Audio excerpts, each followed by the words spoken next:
For those of you who do know me, I used to do all sorts of fun things like running the game service for 3, where we were quite successful. For those of you who don't, you might have heard of something called PlayStation Home. I was home architect for 3 years. I've also spent some time at NVIDIA, Real Networks, and all sorts of other things. What I'm here to do is to tell you all about the joys of social game design. I don't think I'm going to plug things at you too hard. I'll try not to. What I want to try and do is leave you thinking that actually there's more to this game design thing than I used to think. Actually, there are other people out there, and how do we connect those, and how do we use that to help us make lots of money out of the games that we want to create.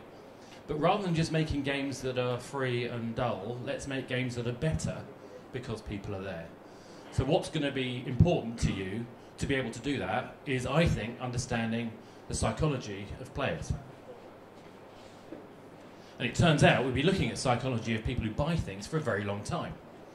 There's a guy called Maslow in the 50s.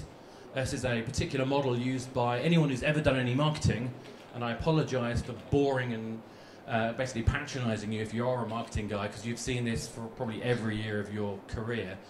But it's a model that works, and it's surprisingly useful when you apply it to game design. So what on earth does this mean? Well, we start off trying to understand what people want by their basic needs. And in the context of games, our basic needs aren't heat, light, shelter, which is what we need if we're human beings in the real world. In a game, we want to be entertained. But as well as that, we're actually interested in safety. And once we've got a house and we're alive and we're able to stay alive and we're now feeling safe, we also then want to belong. And then having belonged to something, we want to be able to show off, and we then, having the ability to show off, then gives us the chance to actually make the most of our lives. As long as all of these needs are satisfied, we can actually do things in life. Now, how does that apply to games? Well, what I'm going to try and do is give you a sense of that. So, keep me entertained. If we don't keep our users entertained, they go away. Build my trust. If people don't think that they're willing to part with their credit card details to buy your game, to go through the extraordinary amount of effort it takes to get through Google Checkout, that's a problem. So we have to build trust if we're going to get people to do that, to actually spend money with us. They need to know who else is playing this game, to make sure that they know that this thing has a sense of value. And quite a lot of this is done every day just by you talking to your friends and saying, oh, this is a great game, and that's a great game. I've played Angry Birds a few times. Why don't you play it? Well, actually, we can do that in a social context as well. We can do that within the game. And increasingly, doing this within the game, being able to see the footprints in the sand, the play of other people, having an impact on our game experience, a meaningful impact on our game experience, is increasingly important. But once I've seen that, once I know that's happening, let me show off. And what we found is, by looking at the data of how people spend money, people go through this stage, the very first part of spending money in a freemium game. They start by doing something with their avatar, or doing something that lets them show off, or doing something that lets them have some creativity. So it's a really interesting first stage, but it's not where the real money comes from. It comes from when they start getting fully and deeply involved in the game. It comes from them spending money on the accelerators that make the game more interesting. Now, why am I saying all this? I'm saying this because there's been a dramatic shift in the way people spend money on games on phones. In particular, last year, according to the Flurry data, I'm sure they've got more up-to-date data than this now, but according to that data, in January, we went from about 37% being freemium to about 65% being freemium by June last year. June last year, 6 months. A massive change, complete reversal of the relationship between games which are paid for up front and games which are paid for once you've started playing and enjoying the game. That doesn't happen magically for no reason. That happens because we've kept them entertained, we've built their trust, we've shown them who else is playing the game, we've let them show off, and then we've let them get involved in the gameplay. So there's more to it than that. There's also a network effect. If you succeed in marketing your game effectively, and you have socialised your game, what does that mean? I've allowed people to see other people, other friends of mine who are playing this game. There's a network effect, which means that the game can become infectious. That virality can be a real experience where we see each new user gaining more new users. And this particular example was a game, a Zombies Lane style game, created on mobile on the Papaya platform. There was only 3 days of P-mail. It's an internal promotion tool. Had a little bit of effect on the surface, not particularly, but after those 3 days we saw this dramatic ongoing rise, and there was no other marketing activity at the time. So we know that there's this network effect that basically multiplies whatever marketing effort you put into a game experience. So social has a massively important role to play. Involving other players in your game experience meaningfully can affect the business model, but it can also affect the way it's adopted. But it does have an effect on the way we think about pricing. And there's a little trick here that I learned back in the days of 3. Those of you who remember that long ago will know that I did this thing called rent and buy. If I'm entirely honest, it was my biggest screw up. I absolutely made a colossal mistake introducing rent. Because what happened is I was getting people to pay 50p every time they wanted to play the game. That's 50p for 3 days. Every time they wanted to play the game, had their license come up, they'd have to pay another 50p. And it didn't do very well at all. It was terrible. So we thought, oh, we're going to change it, or we're going to fix it. So we introduced buy games. By the way, there was another issue, which is that developers had to do a lot of work to make the rent bit work, but we'll skip over that for now. But we then introduced buy. There was a magic thing that happened when we introduced buy. Obviously, lots of people bought the games, but the really magic thing was we saw the games which had also been available as rent, so the games that you could rent and buy, people bought 3 times as much of. People bought 3 times as much of the game as a purchase where there was a rent game. What's that about? What it's about is that we offset the long-term and short-term risk to the user. We allowed them to have a choice on the type of purchase they were going to make and why. So they were able to make an intelligent decision about what they were willing to do at that point in enjoying the game. We're actually seeing the same thing happening. But of course the price has gone from being 50p to free. The price has gone from £6 to buy the game to 59p in some cases. But we're now seeing that other options are coming along as well. Other ways of offsetting the risk to the user, offsetting the risk to the developer, but also maximising the opportunity for us to make even more money out of games, because we're finding ways of entertaining people that matches the game purchasing models.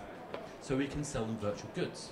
We can sell them consumable items that run out when you've used them. We can sell them durable items that give them an ongoing bonus to play. We can create this balancing act. There's a game design decision, not just a commercial decision. Something which we can look at the data, and we can see the impact of adding a new object, and we can make a game design decision of how we want to use that. So basically what we're trying to do is, if we just have a normal standard model, we spend money, we decide we're going to charge a penny, or a cent rather, for something, and then that's how much money, that purple block is how much money we get from that item. But what we want to do instead is get that whole curve, everything onto the curve. Because if people can spend money as much as they're willing to on the game, then what we end up with is more revenue for the game. But the bottom graph is something slightly different. That's the short-term versus long-term risk. And again, we want to get the whole area under the curve. These slides will be available on the slideshow. We want to maximise our potential opportunity of revenue from everybody who wants to play our game. We're not going to get everybody, but we can decide how we're going to pitch that so that they feel as willing as they could possibly be to spend money with our game.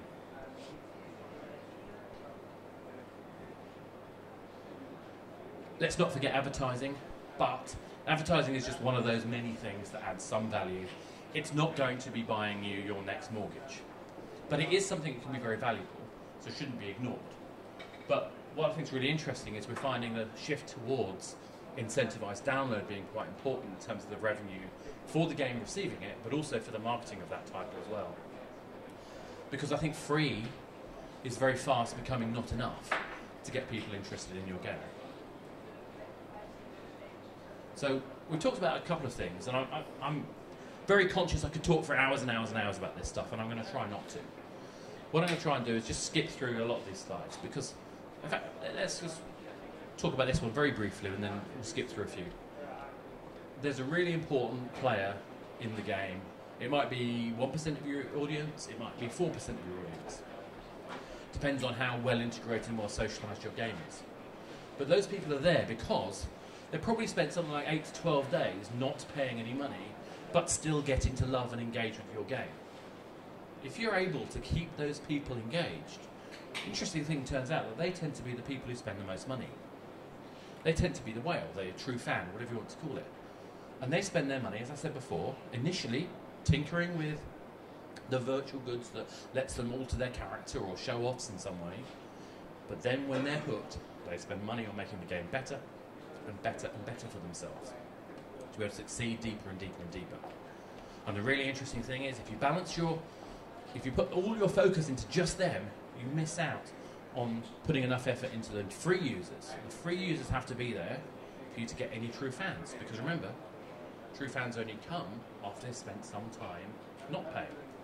You've got to invest in all types of players. The free players, the people who spent for the first time and how you get them past that first dollar purchase, and then the people who are going to spend a lot of money. And some people spend an awful lot of money. We refer to a whale or a true fan as someone who spends more than $100. But there are some people out there who spend thousands of dollars in the time playing a particular game, even tens of thousands of dollars. Maybe not quite, we haven't seen the Zynga's numbers quite yet, but we've seen numbers pretty similar on mobile. But we want to avoid the hangover. What does the hangover mean? Well, this is an article I wrote for Papaya Gaming not that long ago. There's a point where if we just look at the averages of our data, we forget the people behind the data. We forget that they're all going on a life cycle, or a journey of play. And if we forget their journey of play, they end up feeling bitter and resentful about the purchases they've made. And we want to avoid that. And the way that we avoid that is by looking at the balance between consumable and durable items and the way that they feel entertained as a result of playing the game. And why do we do that? We do that because, look at X City, one of our games, it's making about $1,000 a day. Okay, it's not in the Angry Birds League, but it's pretty good. Sorry. Yep. Turn it up a little bit. It's not loud enough. Yeah. Is that any better? Yeah. Okay. Right, I will try talking a little louder. So, the interesting thing about X City is if you look at X City's players, about 42% of the players have spent money on more than one game. By looking after the players, by making sure that you've entertained them, and you handle the transition from one game to another, which is inevitable, you can get them to spend money on more than one game. And 7% of players have spent money in 5 games or more. And when you've got an average revenue per paying user, as we do, of $12.73, that becomes really important. I'm not going to talk about compulsion loops, because that takes a lot of time. But I will do a brief kind of, this is what we do as a company, in case you didn't realise. So Papaya is a social company. We provide a social graph for mobile. We do that through a number of techniques. We have a social SDK, which you can use. Go to papayamobile.com/developer. Go use it. You can use our game engine. If you want to use a game engine, it's pretty fast. It's going to have quite a lot of sprites on the screen at a time. It's quite an easy thing to develop for. You simply need Flash skills, and you can basically use a variation of ActionScript to make your game work in Android. Or if you're still using Flash or want to use HTML5, you can use our Social Splash conversion tool. So we have a whole bunch of tools. You can use Marmalade, you can use Unity, we've got plugins for both of those. Our aim is to make it as easy as possible for developers who want to make social games where they can engage with other people in the game, and so you can go and visit your friend's farm, city, trophy room, whatever it might be. We enable that to happen with a virtual currency system that means that we can monetize that audience on Android. That's all I'm going to talk about today. If anyone's got any questions, feel free to shout out or get me to shout louder.